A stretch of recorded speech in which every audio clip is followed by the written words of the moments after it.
Hey there folks, welcome to GoodWorks Tractors. If you haven't checked out our website yet, make sure you head on over to goodworkstractors.com, or you can just Google GoodWorks Tractors and you'll find our information there. Also, make sure you go ahead and take a moment to subscribe to our channel below. So today we are going to be comparing two generations of John Deere 3 Series cab tractors. On the left over here we have a John Deere 3320, and on the right we have the next generation, the John Deere 3033R. As you can see, they are pretty much identical. Not much has changed. We'll go over a few of the differences. One of the biggest changes is going to be the requirement now for Tier 4 compliance, accomplished with a regeneration system on the 3033R. See that model number right down there? That was not needed, no requirement. This is Tier 3 on the 3320. But for all intents and purposes, these tractors are going to do the same thing. They have a few optional differences that we'll go over as well, just so you can see different ways that they can be configured and what you may see out there in the used market. So let's go ahead and start with the front end loaders on here. The older version here is the 300CX. Okay, there is also a 300X that does not lift quite as high or quite as much weight. So this is the more desired loader.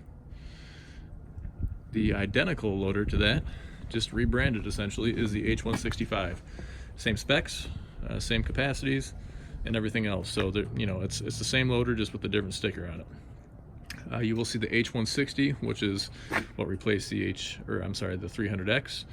And now you will also see on the brand new stuff, 2017, 2018, and beyond, is going to be the 300R and 320R loaders. You may have seen the 320R on my own 3046R tractor and some other videos of mine. So let's take a look at the bucket. This here is going to be an HD, a heavy duty bucket. You can see the reinforced side plate that's on here. That's a double thickness there. You can see the pre-drilled holes all on the bottom edge here for a bolt-on cutting edge of some type. And then there's a double thickness wall here on the top here as well. So heavy duty indeed. You'd have to do a lot. I never see these buckets dented or wavy on any of the edges there. They're very durable. This tractor here also has the heavy duty bucket on it. You can see here, even 9 years later, it's the same style here. Just double wall there on the sides and the top. And again, you're going to have your pre-drilled holes for a bolt-on cutting edge there. This one was used for a little bit of concrete work, but that's what these types of tractors are designed for. R4 tires all around. You can see turf tires on these tractors as well, but we're talking the same tire size here. Again, generation to generation. Go up to the cab. I mean, if you look close, compare the backlights here to here, and then the panel in between. We'll get up close here. It's the same panel.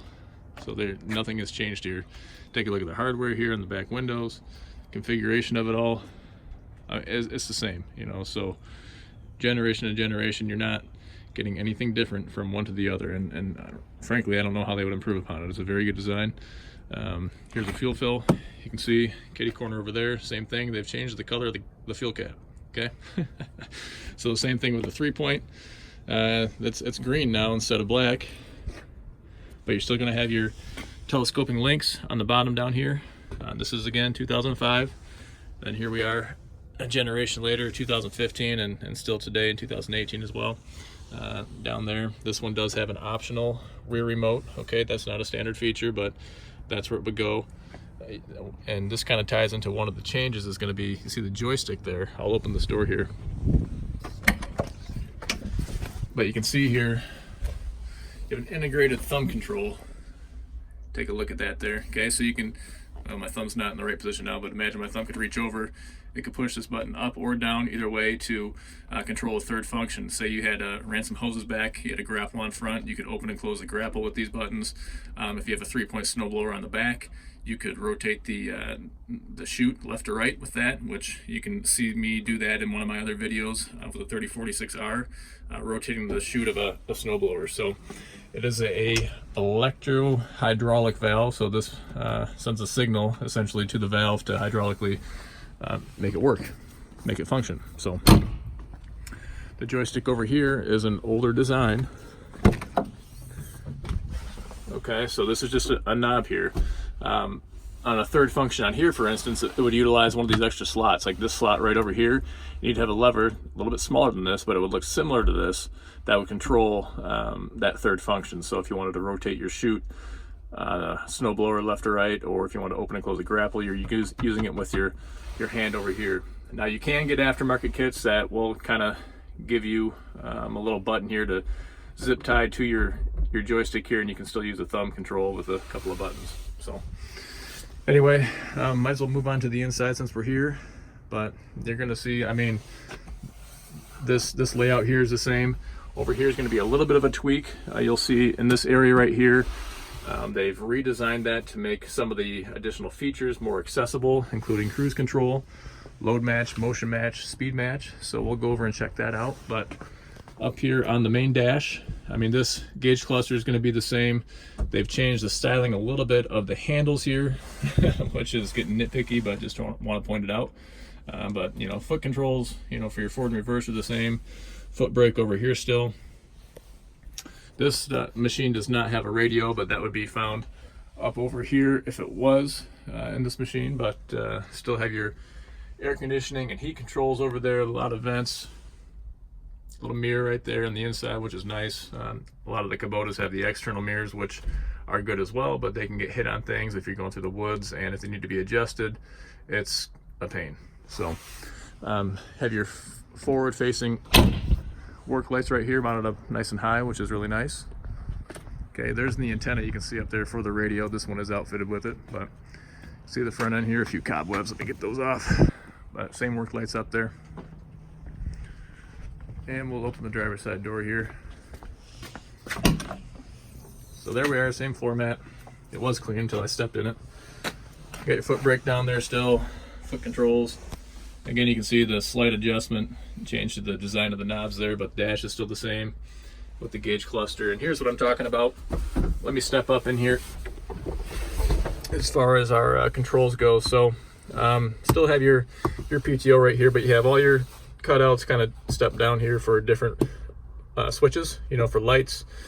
If you have diverter valves or other things that you want to have, just popped out really easy right there. But this right here is going to control your rollout. So basically when you take your foot off the throttle, how quickly the tractor is going to come to a stop, or if you want it to roll out longer and gradually stop, you can adjust that right there. Cruise control is up top here.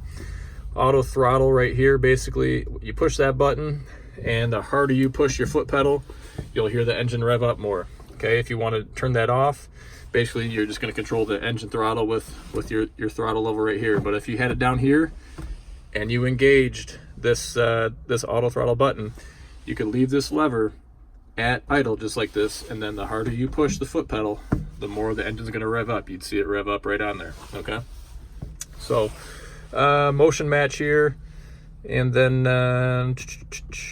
this must be, let's see, we've got auto throttle, motion match, speed match there as well, I believe is what that one is. So I might have to go to the manual. I'm forgetting myself. I have this on my own tractor and just don't recall. But other than that, you can see the mirror is still right there. See my ugly mug a little bit there, but got your AC and your heat right there. And then here's our radio mounted up over here. Okay, a little dome light in there too. But also you have the little sun visor here. But other than that, it's the same thing. Same poly resin panels on the hood and the fenders. You know, same thing under the hood again, except for you're going to have that Tier 4 regen system. Okay. See if we can pop this open here. Sometimes hard to do with one hand.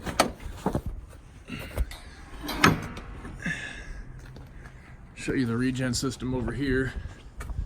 That's what this bad boy is going to be. So no prevalent issues with this system here, but it is something that does drive up the cost of the newer equipment, and you will notice a regeneration that takes place every 50 to 100 hours.